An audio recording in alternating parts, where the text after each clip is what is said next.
everybody, today I'm going to tell you about my short story.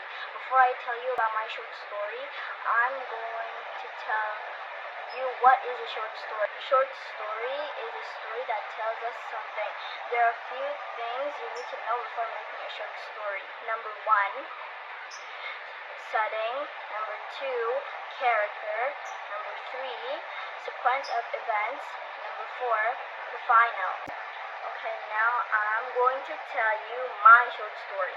My short story is about birds. Once upon a time, in the morning, there were two birds talking.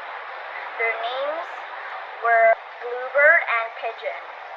They were talking about getting some food for breakfast. Pigeon said, "We need to get food for breakfast." Then Bluebird said, "We can get food from the ground and bring it back up here." Then they flew down to search for food. During 1 minute of searching, they found some worm. Then they flew back up to the branch and ate together. The end.